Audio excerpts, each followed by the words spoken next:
అలాగే మాజీ ఎమ్మెల్యే చెన్నకేశ్వరరెడ్డి గారు మరియు స్టేట్ సెక్రటరీ ఎర్రకోట జగన్మోహన్ రెడ్డి గారి ఆదేశాల మేరకు ఈరోజు 11వ వార్డులో కోటి సంతకాల భాగంలో ఈరోజు వార్డులో తిరగడం జరిగింది. ప్రతి ఒక్క ఇంటికి వెళ్తున్నాం. వెళ్ళి కోటి సంతకాల సేకరణ ఎందుకు చేస్తున్నాం అనేది వాళ్ళకి వివరిస్తూ ఈ యొక్క కార్యక్రమాన్ని మొదలుపెట్టాం. ముఖ్యంగా ఈరోజు ప్రైవేటీకరణ ఆపడానికి ఉద్దేశంతో మెడికల్ కాలేజీలను ప్రైవేటీకరణ చేయకూడదని ఒక ఉద్దేశంతో ఈరోజు కోటి సంతకాల్లో భాగంగా ఈరోజు వార్డులో తిరగడం జరిగింది. మెడికల్ దాదాపు వైఎస్ జగన్మోహన్ రెడ్డి గారు 17 మెడికల్ కాలేజీలు తీసుకురావడం జరిగింది రాష్ట్రానికి. కానీ అందులో 5 మెడికల్ కాలేజీలు పూర్తయి క్లాసులు జరుగుతున్నాయి, అడ్మిషన్లు నడుస్తూ ఉన్నాయి. కొత్తగా 60 పీజీ సీట్లు కూడా ఇవ్వడం జరిగింది. అందులో భాగంగా 12 మెడికల్ కాలేజీలు ఇంకా నిర్మాణం కాలేదు. అప్పుడు వైఎస్ జగన్మోహన్ రెడ్డి గారి అధికారంలో ఉన్నప్పుడు దాదాపుగా 60-70% పూర్తయిన 12 మెడికల్ కాలేజీలను కూడా పట్టించిన పరిస్థితి లేదు ఈరోజు కూటమి ప్రభుత్వం.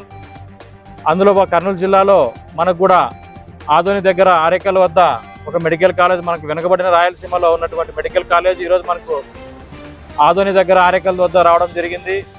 ఈ మెడికల్ కాలేజు నిర్మాణం కూడా దాదాపు 58 ఎకరాల విస్తీర్ణంతో ఈ యొక్క మెడికల్ కాలేజ్ ఉండడం జరిగింది. అందులో దాదాపు 60-70% మెడికల్ కాలేజ్ పూర్తయింది. అలాగే మెడికల్ సంబంధించిన హాస్పిటల్ కూడా దాదాపు అది కూడా 30-40% పూర్తయింది.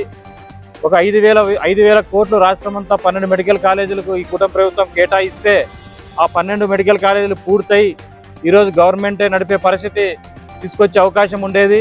కానీ కూటమి ప్రభుత్వం ఆ విధంగా చేయకుండా ప్రైవేటీకరణకి ముందు పోతూ అలాగే టెండర్లు కూడా పిలవడం జరిగింది. కాబట్టి ఇది మనం ఏ విధంగా ఆపాలనే ఉద్దేశంతో క్షేత్ర స్థాయిలో కోటి సంతకాల కార్యక్రమాన్ని నిర్వహించడం జరిగింది. అందుకే ప్రతి నియోజకవర్గంలో ప్రతి వార్డుల్లో క్షేత్రస్థాయిలో ఇంటికి వెళ్ళి కోటి సంతకాల్లో భాగంగా అందరికీ సంతకాలు చేపిస్తూ ప్రజల మద్దతు తెలుసుకొని ఆ యొక్క పుస్తకాలను ఇక్కడ ఉన్నటువంటి నియోజకవర్గ ఇన్ఛార్జ్ రాజురెడ్డి గారికి ఇస్తాం. అక్కడి నుండి కర్నూలుకి వెళ్తాయి. కర్నూలు నుండి మన తాడేపల్లి ఆఫీస్కి వెళ్తుంది. అక్కడ జగన్మోహన్ రెడ్డి గారు ఈ కోటి సంతకాల బుక్కులను తీసుకొని మరి గవర్నర్ గారికి ఇవ్వడం జరుగుతుంది. కాబట్టి ప్రైవేటీకరణ ఆపేదానికి ఒక ప్రయత్నంలో భాగంగా ఈ యొక్క కార్యక్రమాన్ని దిగ్విజయంగా ముందుకు పోతున్నాం.